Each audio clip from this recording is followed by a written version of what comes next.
Hola, ¿cómo les va? Buenas tardes. Un gusto nuevamente estar con ustedes. Bueno, ojalá que sí, que el tema sirva, pero por lo menos nos encontramos. Claro. Ya eso ya es un gozo. Y empezar a Y desandar este camino, padre, pensamos cuando presentamos el programa con Belén y con nuestros amigos, decíamos, se habla mucho de la salud física, se habla de la salud mental, también con mucha frecuencia, creo que últimamente más, y de la salud espiritual no tanto, así que nos pareció súper atractivo y muy bueno que nos propongas estos desafíos hoy para nuestra vida espiritual. sí, sí, el ser humano es uno, es un ser integrado ciertamente en dimensiones que en la época moderna, en Occidente sobre todo, se intentó discriminar, en el buen sentido, ¿no? Diferenciar para analizar, para buscar causas, desde la medicina, desde la salud mental, pero lo espiritual quedó, por un lado, marginado, quizás marginado a lo moral o a la práctica religiosa en sí misma, cualquiera sea la religión, y no vista ni en sí misma, al menos en el medio cultural común, ¿no? De la educación y de los estudios científicos, etcétera. Y por otro lado, no integrada.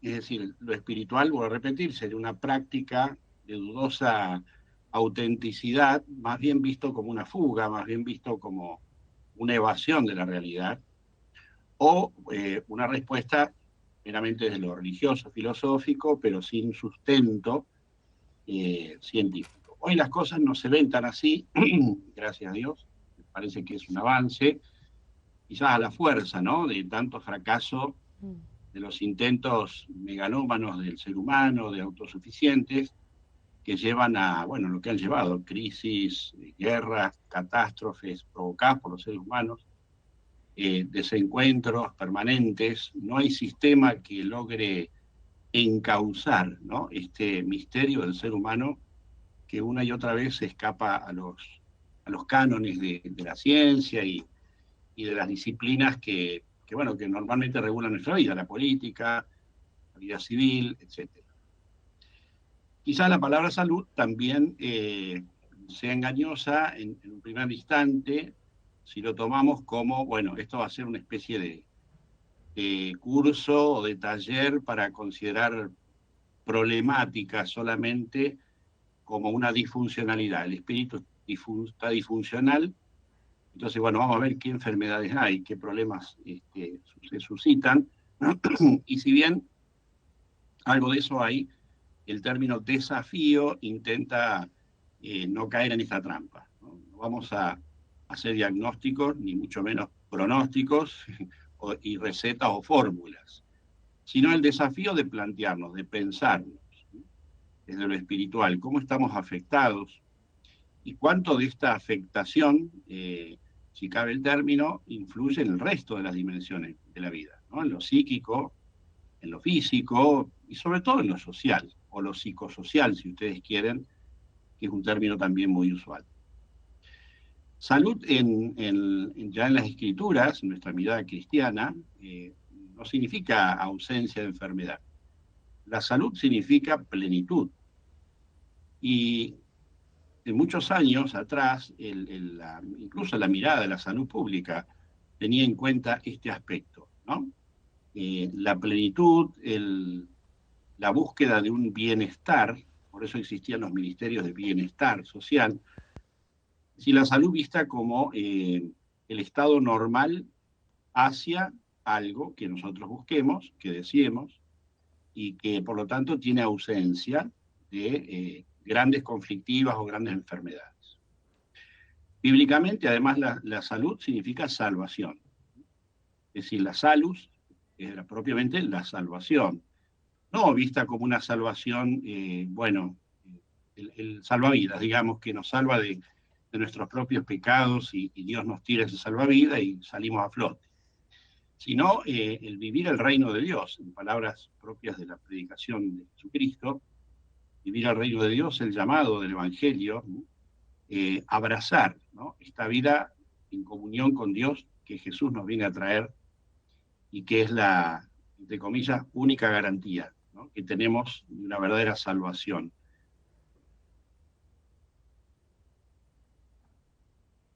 Parece que se ha cortado. Sí, Sí. una pequeña Ujú, interrupción en la transmisión mientras el padre nos daba las primeras claves, quizás ujú. las palabras desde donde empezamos a transitar este camino para hablar de desafíos actuales para la salud espiritual y este primer paso de entender a qué nos referimos cuando hablamos de salud. Así es. Nos indicarán si el padre está conectado, ¿no? Bueno, hacemos una brevísima pausa musical para retomar el contacto con el padre Fernando Cervera, iniciando, estamos entrando Claro, la juntos. introducción. Así es, en este nuevo tema que compartimos hoy.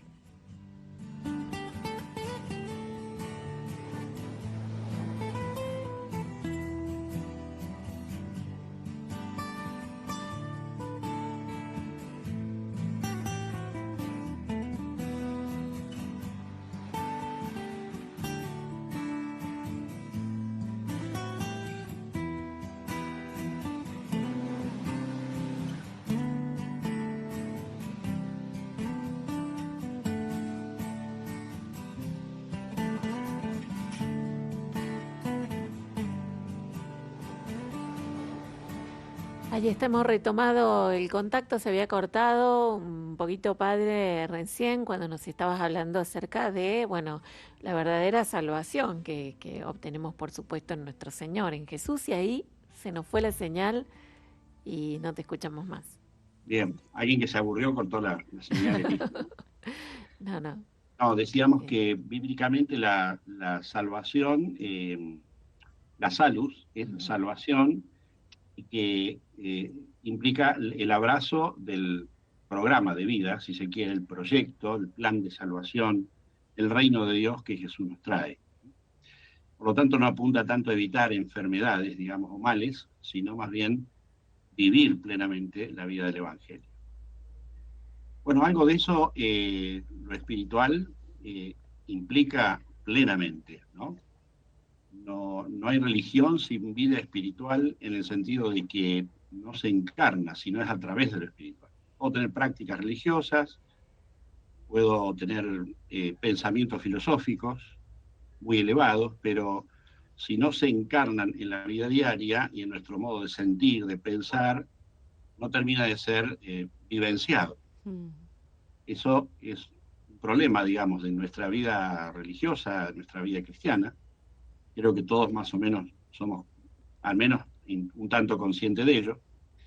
Y va a ser un aspecto sobre el cual vamos a volver a menudo. Bueno, viste esta integralidad de lo espiritual, es importante quizás ver, a ver si podemos definir un poco a qué nos referimos con lo espiritual. Todos suponemos, probablemente muchos de los oyentes tienen bien clara la cosa, pero es importante recordar al menos algunos aspectos para que nos demos cuenta de que esta integralidad del ser humano, cuyo eje espiritual es único, único del ser humano, no hay otra especie en la Tierra que lo tenga, realmente nos abarca, nos compromete y que debe ser un trabajado, particularmente trabajado por cada uno de nosotros, aún, por supuesto, los que no creen en nada. Si nosotros tuviéramos que ver ciertas características, y voy a tomar algunos aspectos de lo que ha estudiado la inteligencia espiritual. Así como hay una inteligencia para cada cosa, es lo que modernamente se considera, hay una inteligencia múltiple, ¿no? Todos los seres humanos tenemos varios tipos de inteligencia, algunos más desarrollados y otros menos. Existen muchos tipos de inteligencia, todos tenemos alguna o varias. La inteligencia espiritual es una de ellas y para nosotros debiera ser la central, porque es lo que más responde a nuestra esencia. ¿Y de qué estamos hablando? Estamos hablando, en primer lugar, de una capacidad de ser conscientes de nosotros mismos, conscientes de nosotros mismos, de un alto nivel, ¿no?, de autoconciencia, en el sentido de que hablamos mucho de la autoestima, por ejemplo.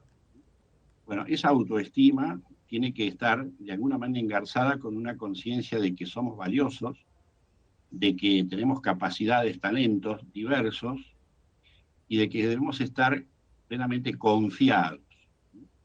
Entonces hay una autoconciencia que tiene que ver con la confianza. Vamos a ver si esto tiene que ver con la fe, pero por lo pronto el ser humano está llamado a confiar en sí mismo, porque tenemos las capacidades.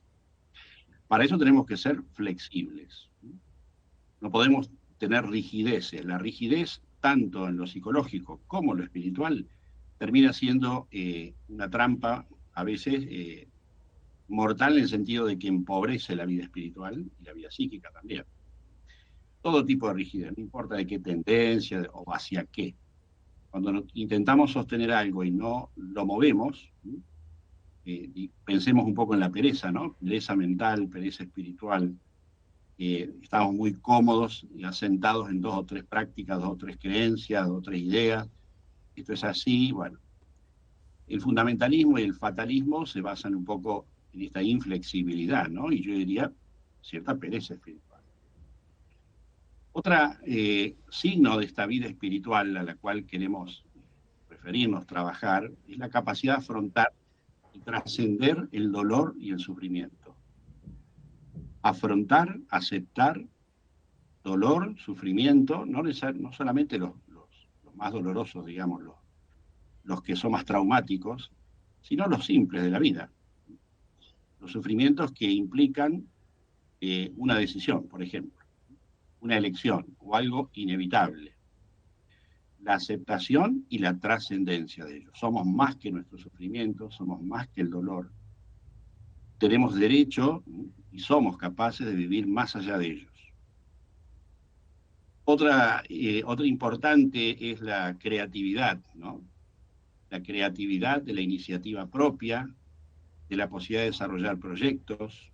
Estamos sobre todo llamados a desarrollar proyectos. ¿Qué quiero ser? El qué quiero ser hacia adelante, y el hacia dónde es fundamental de desarrollar, ¿no? En nuestra vida espiritual. Ser inspirados también por visiones, valores e ideales. El ser humano va más allá de lo inmediato. Se deja inspirar por valores, visiones, en el sentido de tener una visión del mundo, de la vida, e ideales. Los animales viven del entorno, viven de la respuesta al entorno. Un entorno que puede ser más amplio de lo que creemos, ¿no? Ciertamente, pero sigue siendo una respuesta de la especie a un entorno. Nosotros tenemos iniciativa absolutamente desprendida del entorno, absolutamente desprendida de la época incluso, y de la situación, hasta de la situación personal. Solo pensemos en un artista que se deje inspirar por una visión estética. Es un tipo de inteligencia la estética, pero a la vez tiene una orientación espiritual. Intenta transmitir algo a través de lo que expresa. También la vida espiritual tiene que ver con una renuncia a lo que es innecesario o dañino. La capacidad de renunciar a lo que es dañino, innecesario o inútil. No para no perder tiempo solamente, sino porque no es lo elegido. En todo caso es lo que nos engaña o lo que las necesidades nos pueden plantear, aparentemente como tales, pero que en el fondo son dañinas o absolutamente innecesarias, distractivas, superfluas, ¿no? Otra tendencia propia de la vida espiritual es la relación entre las cosas, ser integradores, ¿no? La mirada espiritual integra. Si lo logra bien o no, es otro tema, pero busca integrar lo que me pasa, mi vida psíquica, mi vida física, los acontecimientos, poder orientarlos en un horizonte. Entiendo que la vida me plantea esto, entiendo que Dios, bueno, me propone esto otro. Entiendo que esto sucede porque también hay cosas que, bueno, hay que aceptar que son así, o porque tienen una implicación, un significado. El esfuerzo de integrar para poder comprender, ¿no? Abarcar y aceptar, incluso afectivamente, o diría yo, sobre todo afectivamente, es propio de la vida espiritual. Y también dejarse abierto a las preguntas, al misterio, lo que no se entiende, pero que se trasluce que hay algo. No ver el misterio o la no respuesta como algo tremendo, oscuro, amenazante, sino como algo que busca una explicación. Que la pregunta nos vitaliza, nos moviliza. Todos tenemos preguntas que nos movilizan. Todos tenemos preguntas no solo por curiosidad o inquietud, sino porque queremos comprender, ¿no? Y queremos, de alguna manera, sentirnos desafiados a vivir, a pesar de que hay cosas que son oscuras o incomprensibles. Bueno, algunos dirán, en todo esto, interrogarse por el sentido de la vida, sentido del mundo, de la existencia, unos más filosóficamente, otros más para comprender hacia dónde va la vida propia, sobre todo. Pero sin duda que esta pregunta por el sentido es parte de esta capacidad o esta dimensión espiritual. Es importante en todo esto ver la capacidad de tomar distancia. Tomar distancia, dejarse asombrar, dejarse abarcar por lo que sucede, y la capacidad finalmente de trascender. Trascender, es decir, no quedarse en lo inmediato, no quedarse con lo que el entorno, el contexto, o aparentemente lo que se me expresa o se me viene encima, me está diciendo, sino poder yo trascender libremente en una respuesta, en una opción, o en una explicación, o en un modo de aceptarlo, o en un modo de reelaborarlo. Trascendencia que puede ser, obviamente, también una dimensión religiosa, en nuestro caso, una lectura religiosa a partir de la revelación. No prescindimos del contexto. No puede haber vida espiritual sin contexto. No puede haber una vida espiritual en la época de Jesús o en la nuestra como si fuera todo igual. No, hay muchas cosas que son distintas y que deben ser entendidas de una manera diferente. Y que además del contexto necesitamos también de los demás. No hay vida espiritual solitaria. Puedo ser ermita, o vivir una ermita, perdón, puedo ser ermitaño, puedo por X causa vivir no sé qué, como Robinson Crusoe, pero el otro y los otros siempre están presentes en nuestra vida desde antes de nacer, lo sabemos. Y la dimensión comunitaria, familiar, y sobre todo comunitaria, diría yo, es esencial para la vida espiritual. No hay ninguna religión, ninguna filosofía que, más allá de personalidades de líderes o de maestros inspiradores, ninguna se desarrolla sola. Todos necesitamos una referencia comunitaria, que es una de las maneras que a nosotros creyentes Dios ha puesto para crecer, ¿no? No hay reino de Dios sin comunidad, porque no hay ser humano sin comunidad. Desde que nacemos, o antes decía, hasta que nos vamos de este mundo. Creo que podemos, en este caso, teniendo un poco en cuenta, vamos a volver sobre todo estos conceptos o estos tópicos, digamos, de la vida espiritual, así que no es que nos vamos a apurar por ello. Una última diferenciación, quizás para la mayoría de oyentes que suelen ser creyentes, ¿no? Suelen ser hermanos nuestros de nuestra iglesia o de otras, o por lo menos comulgan en una búsqueda, siempre es necesario volver a diferenciar, ¿no? La dimensión espiritual en todo ser humano, por más agnóstico que fuere o más ateo que fuere, es la dimensión donde se encarna la religiosidad. La religiosidad nos trae un contenido, nos trae un mensaje, trae una forma. ¿Cómo la incorporamos? En la medida en que la incorporamos y la metemos en lo profundo de nuestra vida y en lo práctico de nuestra vida, empieza a ser una confesionalidad. Tomo términos de algunos autores que me parece que es ilustrativo. Entonces empiezo a confesar esta religión con mi vida, porque ya la encarné, ¿no?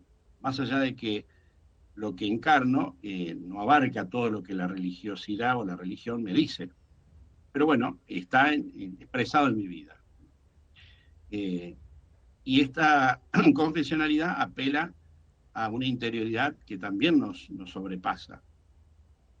Si nosotros creemos en un contacto, en una comunión con Dios, porque Dios se ha acercado y se ha metido entre nosotros maravillosamente, no significa que Dios está atrapado en mí. Esto también es importante porque hay muchos mensajes, digamos, que se confunde ¿no? Lo religioso, lo espiritual, en el sentido de que terminamos siendo nosotros una especie de monigotes, ¿no? De ídolos de barro, de algo que no somos. Nosotros cristianos creemos en un Dios que nos abarca, que está en lo íntimo de nosotros mismos, pero es mucho más que nosotros, como dice brillante y maravillosamente San Agustín.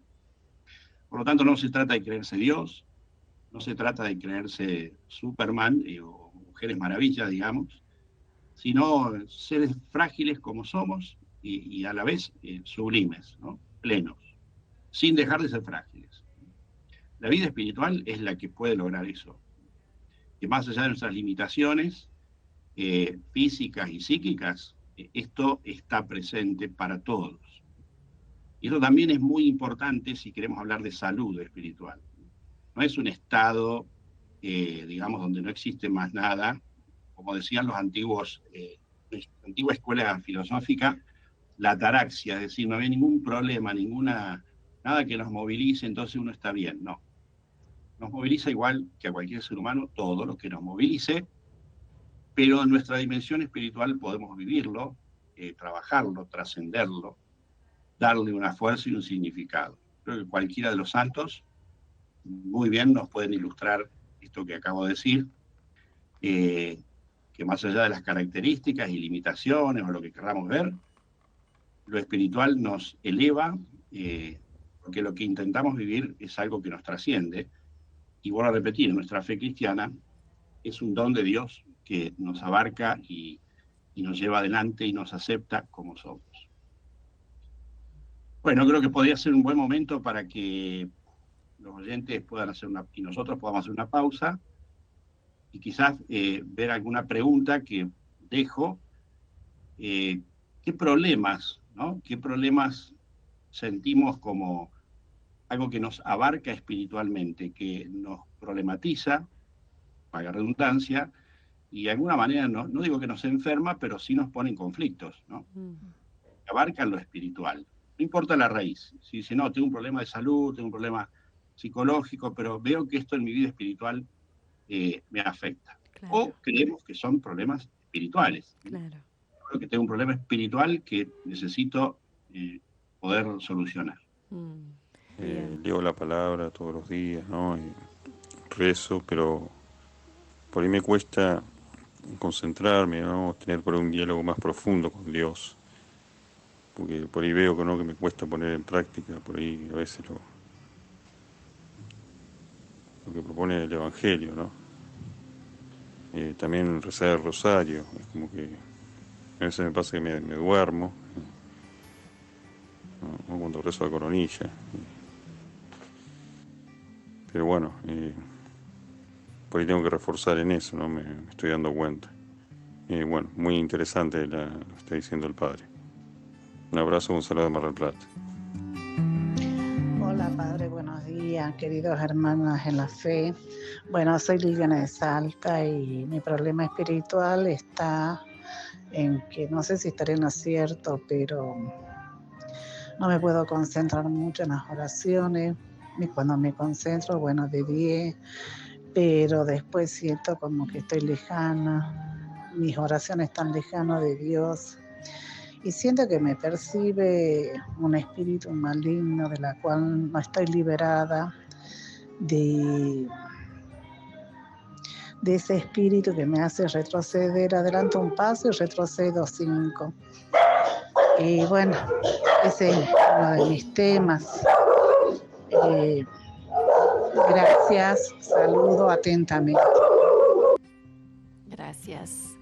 Gracias por los mensajes. Por acá siguen llegando algunos más que podemos leer. Otros compartires, también algunas preguntas. Por ejemplo, Marta dice, ¿cómo diferenciar que es algo espiritual o es necesario una terapia psicológica o psiquiátrica como estados de tristeza? Dice ella.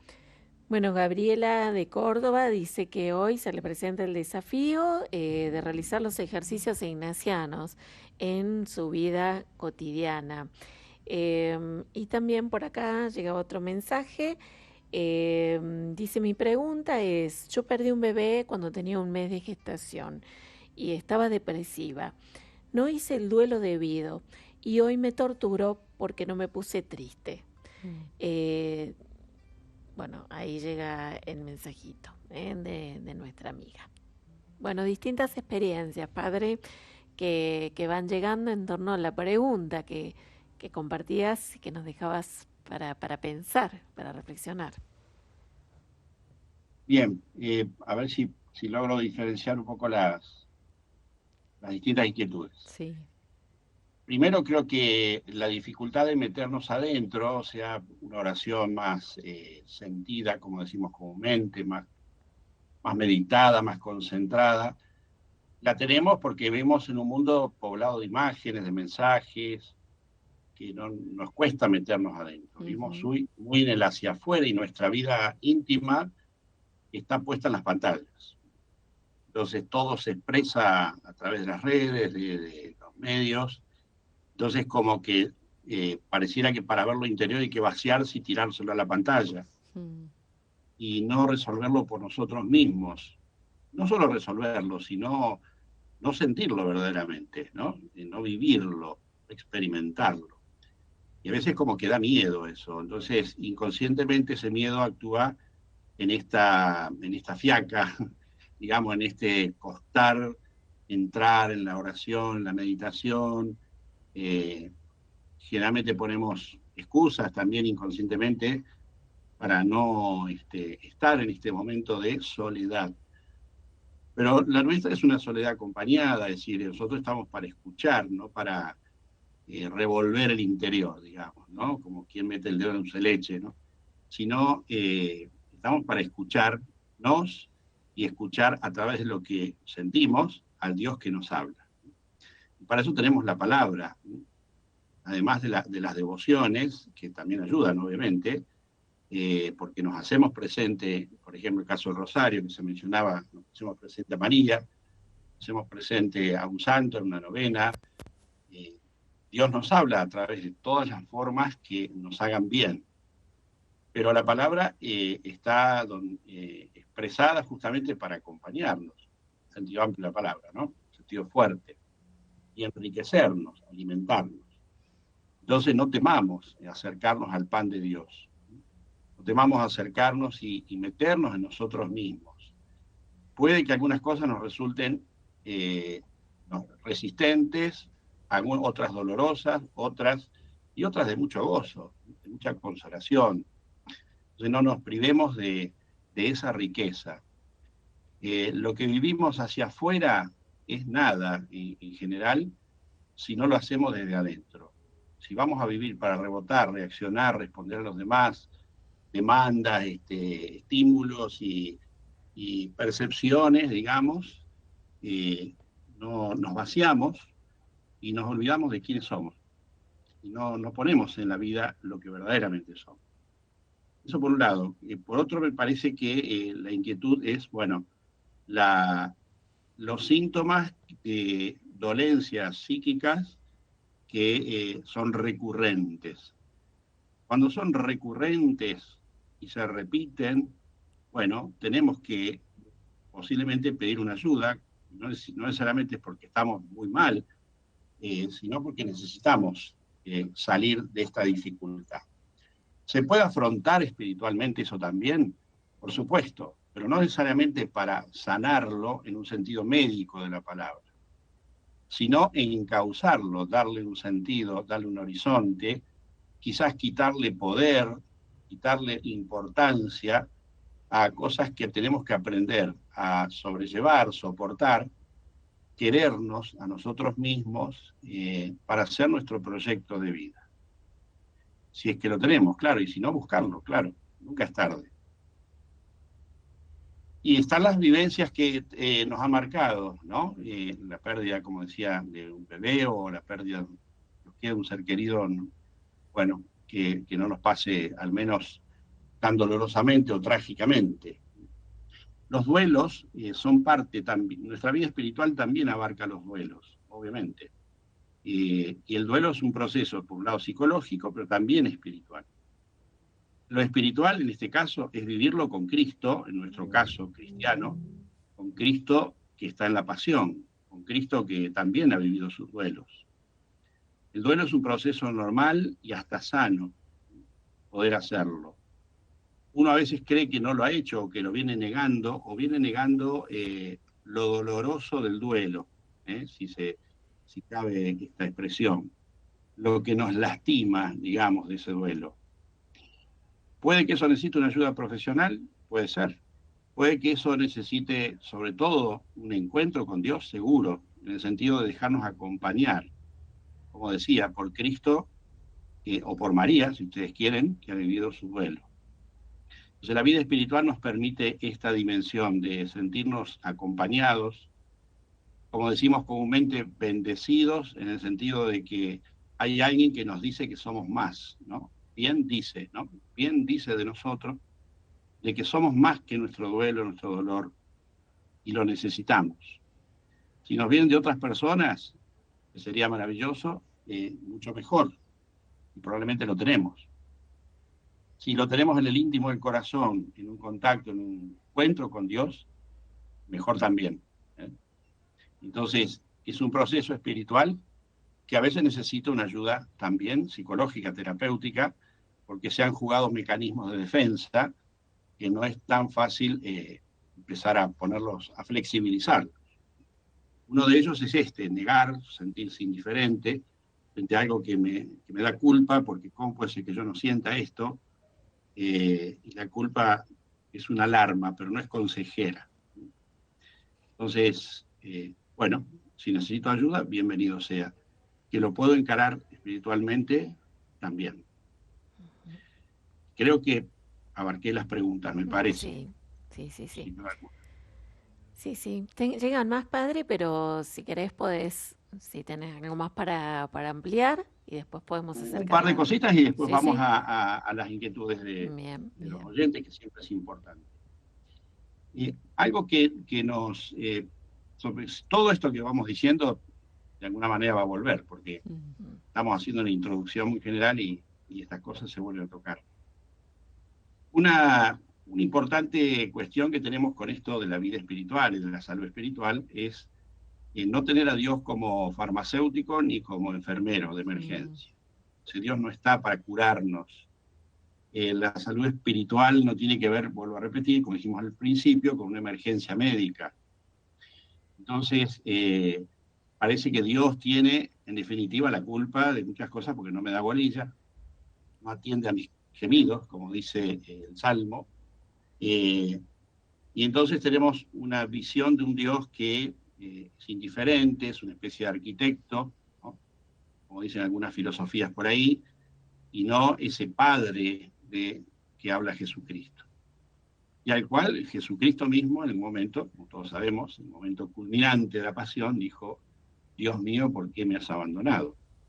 Entonces es natural sentir que este Dios no responde a ciertas demandas, sentir esa distancia, para poder entender, no con la cabecita solamente, sino sobre todo con el corazón, de que Dios está para otra cosa.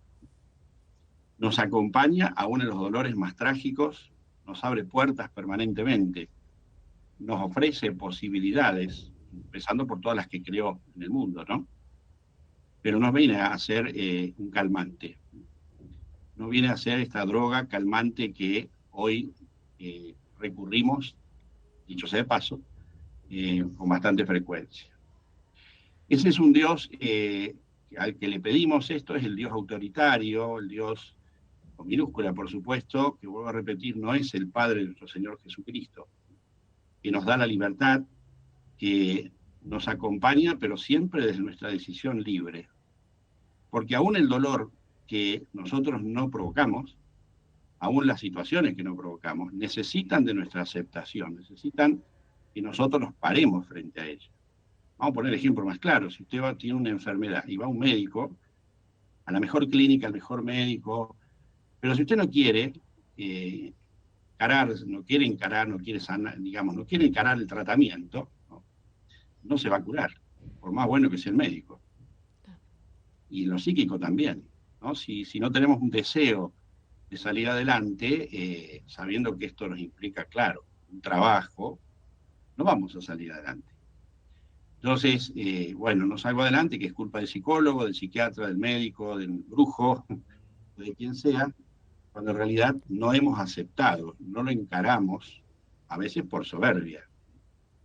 Entonces Dios no va a estar ahí, obviamente. Dios no va a actuar donde nosotros no queremos. Pues yo diría, menos Dios que nosotros seres humanos que supuestamente estaríamos para ayudar a alguien. Entonces debemos, importante que pongamos a esta imagen de Dios fuera, ¿no? De este lugar farmacológico. Y así con Dios, aquello que la figura de Dios arrastra, que son nuestros mayores. Todos los seres humanos tenemos una historia. Si somos adultos, la historia tiene un par de años más, y esta historia va a pesar en nuestra salud física, psíquica, espiritual, y aquellos que tienen que ver con nuestra historia, evidentemente han influido en nosotros. Nuestros vínculos nos van formando. Frente a ello, yo también tengo la dimensión espiritual para ser libre de ellos y con ellos. Y seguramente que en esa historia va aprendido también una imagen de Dios que nos vamos construyendo, ¿no? O ponerle que no sea Dios, sino, bueno, un horizonte filosófico, moral, espiritual que nos hemos propuesto, que trata de responder a necesidades, expectativas, y que generalmente no se cumplen, ¿no? Al menos muchas veces. Entonces entra en crisis, y a veces las crisis espirituales tienen que ver con crisis de creencias, no de lo espiritual propiamente, sino de creencias en las cuales hemos puesto la fuerza de lo espiritual. Yo creo, o mejor dicho, me sostengo en mi vida espiritual, siempre y cuando entienda que hay un Dios que me responde. Hay un Dios que está ahí, digamos, justo para escucharme y responderme. O lo que sea, se me da un ideal, un ideológico, por ejemplo, ¿no? Es muy común también. Personas que entran en una crisis espiritual porque se han prendido una ideología. Las ideologías siempre son temporales y en algún punto fracasan siempre, porque no son más que ideaciones de los seres humanos. Bueno, entonces entran en crisis. La crisis, si me ayuda a encontrarme con lo real, con lo verdadero, o con el verdadero Dios, en nuestro caso, bienvenido sea la crisis de creencia, de fe o de lo que fuere. Yo creo que no hay verdadera fe sin crisis, porque nos purifica de estos dioses falsos con que nos vamos a armar. Bueno, sobre esto decía vamos a volver. Y lo último, también vamos a volver, es que creer que la salud espiritual pasa por una experiencia de sentir, ¿no? Entonces, el sentir, siento a Dios que me dice esto, siento a Dios que me va a hacer esto otro, en general es un engaño que trata de evitar lo que hay que soportar. No siento. Y la cosa sé que va por otro lado o que va por el mismo camino donde estoy, pero no lo siento. No siempre voy a sentir lo bueno, lo certero, la verdad de la cosa, digamos. Es más, muchas veces no voy a ver nada. Y soportar es lo que nos ayuda a mantenernos en un trabajo, en un camino, en una línea, donde uno no ve, pero sabe que está ahí. Sabe que es el camino, la verdad que uno tiene que seguir. Otra falsa, otra tentación, digamos, lenguaje ya, utilizo lenguaje espiritual, propiamente ignaciano, es que tiene que ser ya, ¿no? La solución tengo que ser ya. Entonces, hago un taller, hago un retiro hago una experiencia de 5 días de no sé qué, encuentro la técnica apropiada y ya le encontré la vuelta, la llave de la cuestión, de lo que sea que me está haciendo sufrir. Entonces ya es la solución ya. Y por más bueno que sea esa técnica o ese proceso o esa experiencia, todo en la vida necesita tiempo. Si hay algo que nos marca, como seres humanos en todas las dimensiones posibles, es el tiempo. Y también para crecer, sobre todo para crecer espiritualmente, tiempo. Por lo tanto, procesos, ¿no? Digamos así, series, secuencias, etapas, ¿no? De lo que sea, de crecimiento, de recuperación, bueno, lo que venga. Hasta la etapa donde ya están, más no se puede. Hay que aprender a aceptar lo que es y jugarse por lo que se cree, lo que se desea, lo que se quiere, sin pretender que, vuelvo a repetir, las salidas sean de lo más luminosas, de lo más extraordinarias y planificantes, y me siento lleno, digamos. Y sobre todo que la salud espiritual o un camino de recuperación, de rehabilitación, de conversión, ¿no? Profunda, no puede evitar el dolor. No hay amor sin dolor. Parafraseando a Madre Teresa, hay que amar hasta que duela. Entonces no hay verdadera encuentro con el amor, con la verdad, si no es con el dolor. Y en esto es donde nos encanta ser engañados, porque a nadie le gusta vivir el dolor, ¿no? Y sin embargo, es necesario para crecer. El asunto es conocer de qué se trata ese dolor y cómo poder trascenderlo, cómo poder atravesarlo, ¿no? Cómo poder llevarlo adelante. Bueno, para eso la vida espiritual nos tiene que dar su sabiduría. Bien, quería agregar estas cosas, vuelvo a repetir, todo esto muy general, volveremos, si Dios quiere, a partir de pautas y temas más concretos, pero es importante tenerlo en cuenta. No sé si habíamos mensajes, creo, ¿no, chicas? Sí, han quedado más, padre, que como decía, seguramente van a ir surgiendo en las próximas semanas, también la ampliación sobre estos temas. Bueno, cuando preguntábamos acerca de las problemáticas, dificultades en la vida espiritual, Mari desde Tucumán dice: mi problema son los escrúpulos. Después de confesarme, siempre pienso que me confesé mal, dice Mari. Ese compartir, y también llegan muchos agradecimientos. Rosana agradece la explicación, también por aquí Norma, los estoy escuchando, buenísimo. Y Clara, la plática del padre Fernando desde de Anfunes, envían este mensaje Norma y Rubén. Rosita también dice: padre Fernando, agradece también por este espacio. Bueno, muchas gracias a todos. Dice también este mensajito, no tengo el nombre, pero también están siguiendo la transmisión. Bueno, y a todos los que agradecen este espacio, nosotros también muy agradecidas con el padre Fernando, porque iniciamos un camino, al menos en esta primera introducción, bastante apasionante, ¿no? Y hay que animarse, como decías, padre, en algunas cuestiones en las que tenemos que dar pasos para el tratamiento. Bueno, que también animarse a mirarse un poquito para adentro y empezar a dar los pasos necesarios para cuidar nuestra salud espiritual. Y que este espacio sea propicio también para ese caminar. Te agradecemos mucho, padre Fernando. Nos encontraremos, Dios mediante, la semana próxima, entonces, hasta el próximo martes. Si Dios quiere, chicas, y que Dios nos bendiga a todos y bueno, nos acompañe y que nos podamos reencontrar, bueno, para seguir juntos caminando esto.